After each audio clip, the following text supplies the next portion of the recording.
ভারত বনাম নিউজিল্যান্ড। ক্রিকেটে এই লড়াইটা এখন শুধু একটি ম্যাচ নয়, যেন এক অদ্ভুত ইতিহাসের গল্প। কারণ টি-20 বিশ্বকাপে আজ পর্যন্ত একবারও নিউজিল্যান্ডকে হারাতে পারেনি ভারত, অথচ দ্বিপাক্ষিক সিরিজে কিউইদের দাপট দেখিয়ে হারিয়েছে বারবার। কিন্তু বিশ্বকাপের মঞ্চে এলেই বদলে যায় হিসাব। এবার আবারও টি-20 বিশ্বকাপের ফাইনালে মুখোমুখি হতে যাচ্ছে দুই দল। তাহলে কি ভারত এবার ভাঙবে সেই অভিশাপ, নাকি ইতিহাস আবারও হাসবে নিউজিল্যান্ডের পক্ষেই? চলুন জেনে নেই বিস্তারিত।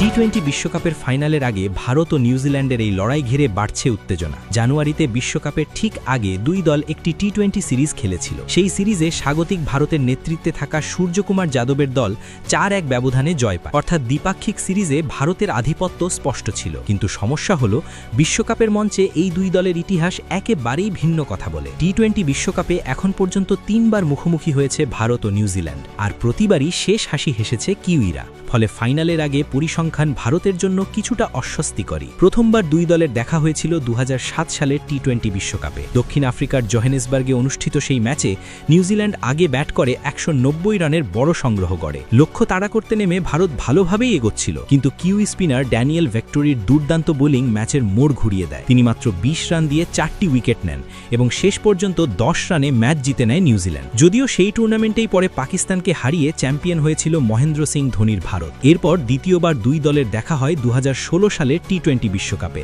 নাগপুরে। সেই ম্যাচে ভারতের বোলিং দাপটে মাত্র 126 রানেই অল আউট হয়ে যায় নিউজিল্যান্ড। কিন্তু ব্যাটিংয়ে নামার পর ভয়াবহ ধস নামে ভারতীয় শিবিরে। মিচেল স্যান্টনার, ইশ সোধি এবং নাথান ম্যাকালামের স্পিন আক্রমণে মাত্র 79 রানেই অল আউট হয়ে যায় ভারত। ফলে 47 রানের বড় জয় পায় নিউজিল্যান্ড। এরপর সর্বশেষ দেখা হয়েছিল 2021 সালের টি-20 বিশ্বকাপে সংযুক্ত আরব আমিরাতে। সেই ম্যাচে ভারত আগে ব্যাট করে মাত্র 110 রান করতে সক্ষম হয়। নিউজিল্যান্ডের পক্ষে ট্রেন্ট বোল্ট, ইশ সোধি ও টিম সাউদি দুর্দান্ত বোলিং করেন। লক্ষ্য তাড়া করতে নেমে খুব সহজেই 14.3 ওভারে 8 উইকেট হাতে রেখেই জয় তুলে নেয় কেইন উইলিয়ামসনের দল। তবে আইসিসি টুর্নামেন্টে সব